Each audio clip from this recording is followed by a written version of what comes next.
Welcome back to the Anti-Meta Meta Club. This week's race C is Group 2 for the first time in a long time. The old Anti-Meta car unfortunately isn't going to work this time, but I do have a new Anti-Meta car. Let's get into it. Your Anti-Meta car of the week is the Nismo GTR. All three of the 2016 GT500 cars are pretty similar, with the NSX almost always being the best and the Lexus almost always being the worst, but they're all very, very similar. Unfortunately, none of the weird cars are really going to work for this race, so if you want to be competitive, you got to use one of the 2016s. I managed to just barely get in the 46s, which put me in 34th overall. I was the third fastest GTR, but as you can see, the NSX is very clearly the meta car. It's been a long time since we've seen this, but the NSX actually occupies 95 of the top 100 times. Like any other lap of Suzuka, we're going to look for the number boards on the left, the meter boards. These cars have incredible handling and incredible braking, so we're going to still turn in at the 50 meter board instead of braking at the 50 meter board, but we're going to wait until we get to this inside curb before we hit the brakes. When your car gets all the way past the green part at the beginning of the curb, that's when you want to hit the brakes. Initially using about 75% brake pressure, never 100% on this corner, we're going to try to guide ourselves to the outside part of this corner before turning in for the next part. My goal is to be in third gear just about the time that I clip this outside curb right here. Trail braking into the apex as we get down to second gear, back up to third gear before you get on the throttle, and be very careful of both the inside and outside curb because both of them are very slippery. Staying full throttle beyond the track out, we want to then make our way to the right side of the track, looking for where the barrier changes here on the right. Align yourself with the grass as quickly as you can, and then look for these tire marks, which indicate exactly where you should start turning in. Stay full throttle until you're about to get all the way up on the curb, and then lift just gently to continue bending the line past the curb. These next tire marks indicate when you should change direction. We're going to initially stay in fourth gear as we lift, brakes just slightly, and then downshift once we do hit the curb. Keep in mind, I'm still full throttle. We're going to continue turning right until we get to the end of this curb here on the left, and then we're going to take this next left-hander just like we took the previous left-hander. Full throttle until we get really close to the curb, lift just a little bit to get all the way up on the green, and then fourth gear before you get back on full throttle. The secret to this next right-hander is not setting up super wide to the left. You can actually stay really close to the inside. As you can see, I'm less than a foot away. At the beginning of this curb, you're going to hit the brakes gently. We're going to hit a first apex in third gear, downshift to second, come all the way off the brakes, up to third, and then back on the throttle for the second apex, continuing to steer to the right. You should be close to the right side of the track when you see this line moving across the track, and that's when you want to switch directions. Staying full throttle, shifting up to fourth gear when appropriate. As long as you don't hit this curb super early, then you're going to have just enough space to stay full throttle and not worry about going off the track on the right. From here, hug the inside line and just stay there until the next braking point. This next corner is all about bravery. We're actually going to wait until we get to the 50 meter board before we start adding any brakes. You're going to brake just gently, downshift to fourth, try to barely hit this curb, staying off the high part, and then back on the throttle, making sure you don't go all the way to the green. Thanks to our buddy Pyro, you can look for this little black spot on the white line as a place to hit the brakes. Full brake for only a brief second as we get down to third gear. You want to dip down to second for just barely any time at all. Back up to third as quickly as you can to maintain momentum and back on that throttle. It's okay if you track out and have to use that runoff concrete underneath the bridge, as long as you don't hit that grass. Staying far on the left, you actually want to wait and turn in late on this next corner because you just want to align with the right side of the track immediately after the corner. About one car length before this orange sign is your braking point. Brake in a straight line until right before this barrier change here on the right. You're going to be in second gear. You want to dip down to first gear as you turn in, staying full brake, and then release the brake as you turn in more. The biggest mistake I see here is people are holding the brake for either too long or for too little time. As soon as you start turning in and getting the car to rotate, you need to come off the brakes pretty quickly to let the car rotate around the corner. You can get on the throttle pretty early in second gear and you don't have to worry about too much under or oversteer, but too much steering can cause either or both, so be very careful coming out of the hairpin. For the infamous spoon, we have to be very brave once again. Right before the 50 meter board, we're going to hit the brakes, turn in fourth gear, and continue trail braking into the apex on the inside. Once you get to the apex, you want to downshift to third gear, let the car continue to rotate a bit before getting back on the throttle and trying to get yourself to the outside as quickly as you can. As you can see, before I hit the brakes, I bled off the throttle to get the line to tighten just a little bit before then getting on the brakes right as I get to these tire marks here. Braking only about 50%, I get myself down to second gear as fast as I can, and as I approach the corner, I let the car just roll through so I don't get any understeer or oversteer. Back up to third gear and back on the throttle as early as I can. Maintaining your line and momentum, making sure you don't go way past the apex, is kind of the key to this corner. If you get on the throttle really early but you're off the line, it's still not going to be as good as maintaining your momentum and waiting a little bit to get on the throttle. 130R is actually full throttle, so wait till you get to the 50 meter board before turning in and then stay far to the left as early as you can. Right before the 100-meter board on the left is this black mark on the white line. At the end of that black mark is when I hit the brakes. Braking in a straight line, you want to get all the way to second gear before you get to the 50-meter board here on the left, and then we start turning in. Dipping down to first gear allows me to come off the brakes a little bit earlier than I would without that, and you can see from the line that I'm taking right here that we want to use as much of that curb as we possibly can. Continue steering to the right until you get to about the middle of the track where you see this little line in the middle of the track. Then we're going to switch directions, lift off the throttle just a little bit, then back on the throttle as you go over that inside apex. Continue to steer left until you're all the way up on the exit curb and then trace the curb to the right. Staying on full throttle, you want to stay as close to the inside as you possibly can to save those precious thousandths leading to the end of the lap. So these cars might kind of look like Group 3 cars or like even stock cars, but their performance is so crazy. You can actually use a lot of the same braking reference points as the Super Formula cars.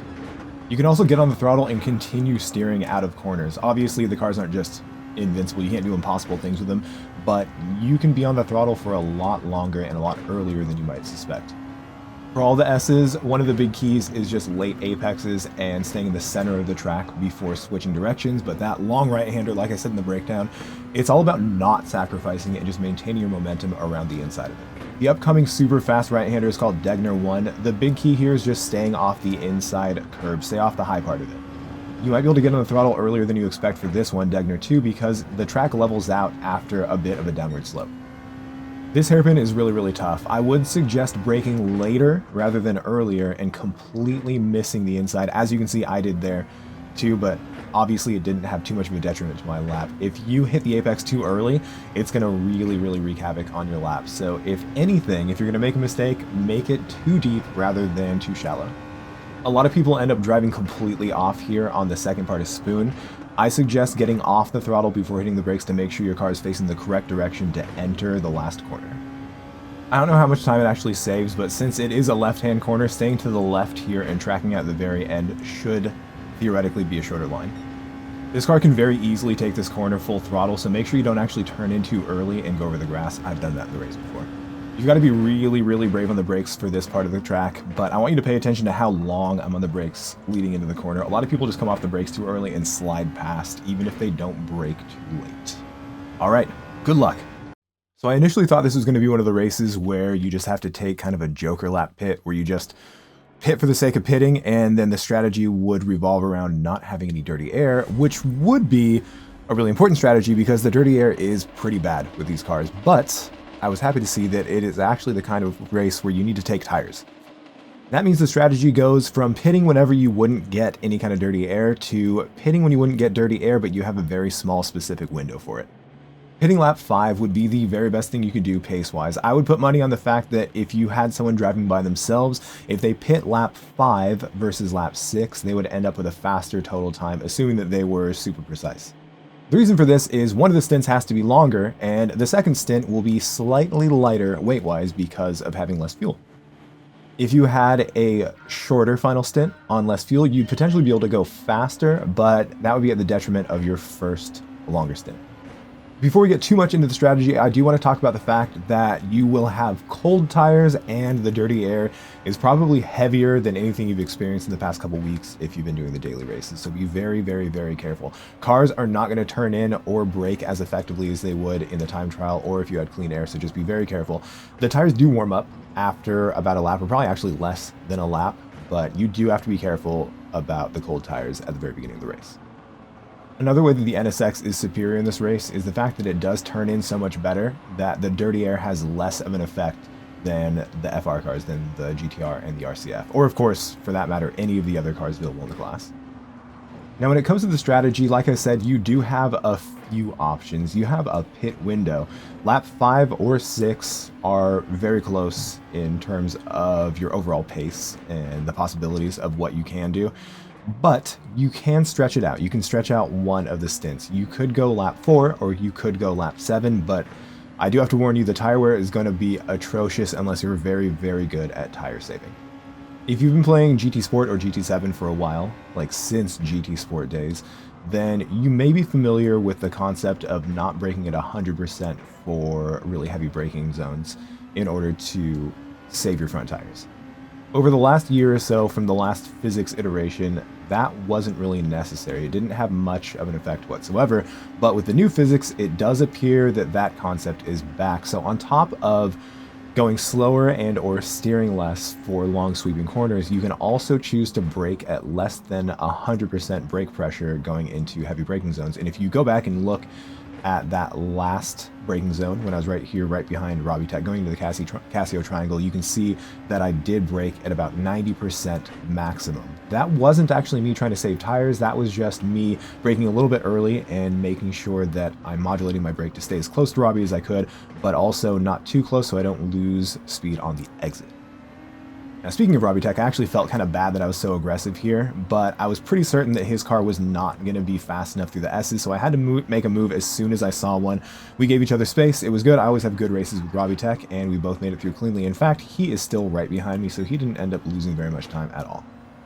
I want to take this chance while we are behind lug nuts. We are well within the slipstream and the dirty air range, and I want to talk about what you can do to minimize the effects of dirty air.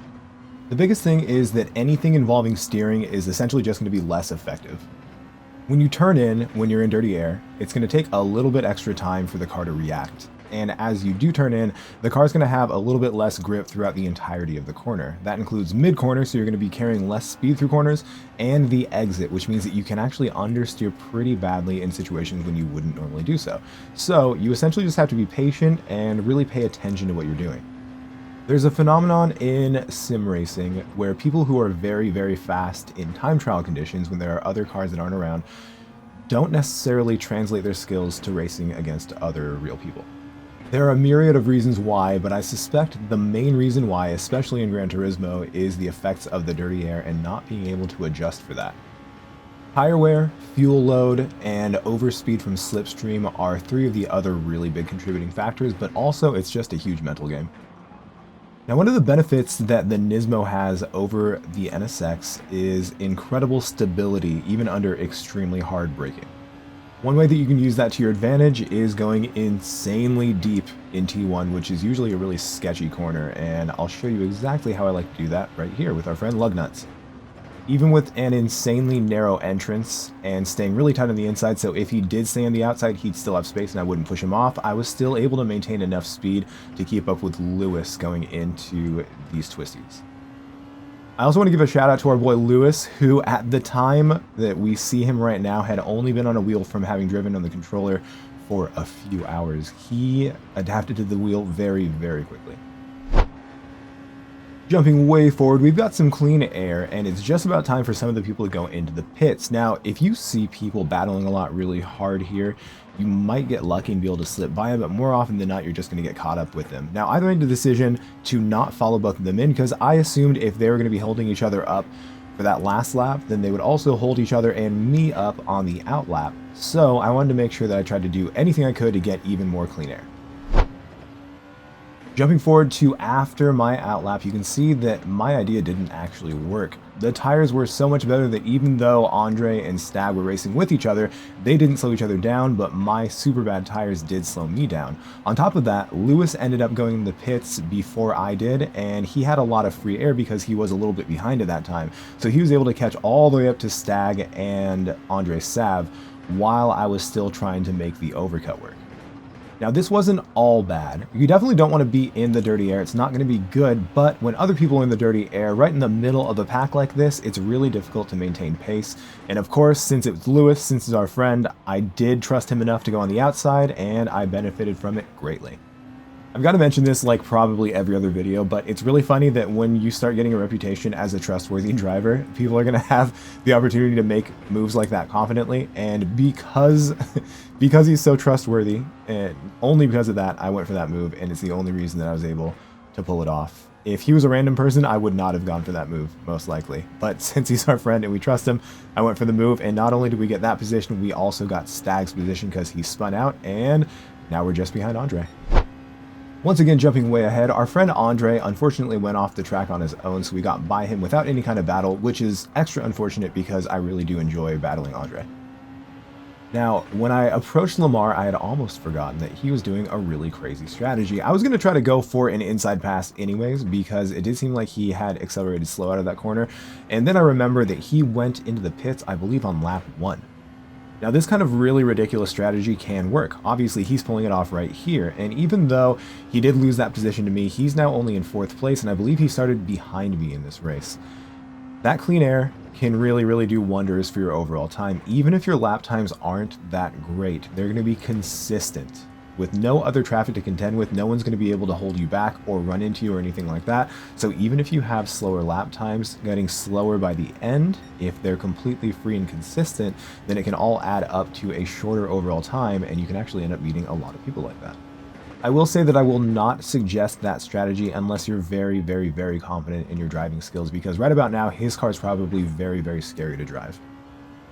Either way, shout out to Lamar. Also, I heard on stream that his name probably isn't Lamar. I believe it's just, I believe that his name actually means something, and that's not actually his name. I don't know. I should ask him next time I talk to him. But either way, Lamar's a very fast driver, and that is a very risky strategy, but it's really cool seeing alternate strategies like that work out. And in our final jump to the end of the race, we were not able to catch K Wells or Chuck Norris. I'm suspecting it's not the actual Chuck Norris, but it was a pretty good result, finishing in 3rd place. We got ourselves a podium. 9 positions is pretty good with this combination, especially with an anti-meta car, and this screen right here is really telling. We're the only non-NSX in the race. We went up 9 positions and secured our spot on the podium. Long live the anti-meta. Thank you again for watching my video. If you like what you saw, please don't forget to like and subscribe. And of course, I'll be leaving you with a look at all of my current members. Thank you guys very much. I love every one of you.